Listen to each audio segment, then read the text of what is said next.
Arian Roshan, who just inherited the number 16 spot. Yeah, who would have thought we'd be coming to Indy seeing a 667 going into final qualifying as the bump spot? I had that in the pool, actually. Well, you knew you were going to lose then. I'd like to present Exhibit A, the scoreboards. Now, if you want to get in the top half of the field, you got to outrun Steve Burke, who just planted his up there and then got knocked down once, 562. Even though that bump spot is not the scariest number we've ever seen, we get some really good hot rods up in the top half of this field. And looking down here, you know, if Arian Roshan picks up, next up is going to be that number 16 qualified Ulf Leanders. You know, Bob McCosh, he spent a lot of years driving alcohol dragsters in this area, part of the country. And he's stepped into Fred Hagen's car here. And I'll tell you what, he loves driving this funny car. Yeah, I love it more when somebody else is paying the bills, too. And that, too. Didn't you? Yep.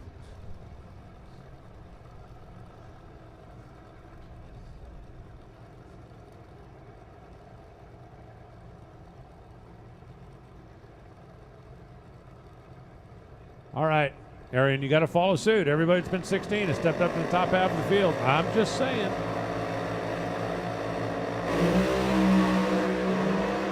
That sounded like a pedal.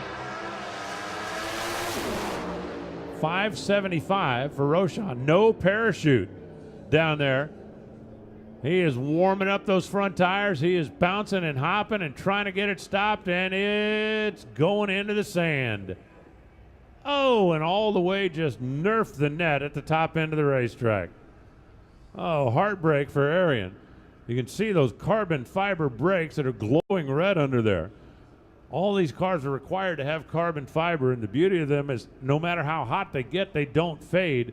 But when you're going that fast, 258 miles an hour, and no parachute, you run out of real estate in a hurry. You can see he's climbing out of the hatch, and that's certainly a good sign.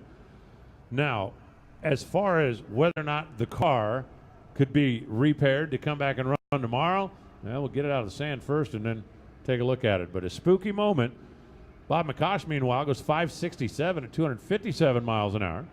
Stops safely and ends up in the number 13 spot. Arian did move up off the bump spot, although he didn't make it into the top half of the field.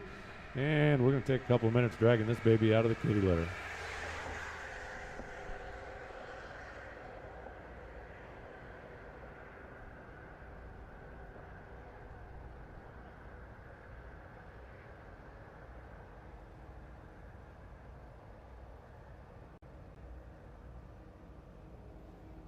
Yeah, we got the okay. Let's go ahead and take another look at this, Dennis. And it's going to be one of those that, you know, it's just, you go down there, you hit the deal.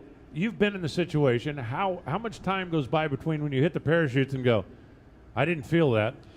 Well, you know, about half a second or so. And Yeah. then you got to realize, you know, you're in trouble and you got to act. As we see the replay here.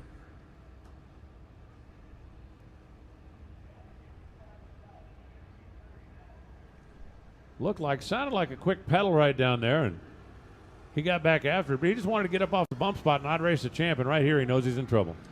Yeah, and what he's got here is he's got one parachute that came apart, and the other parachute is sucked up underneath the car. Now, there's actually an aerodynamic issue with these cars because they don't have a big rear spoiler on it. And let me tell you, I've been off the end several times, and that is a completely helpless feeling.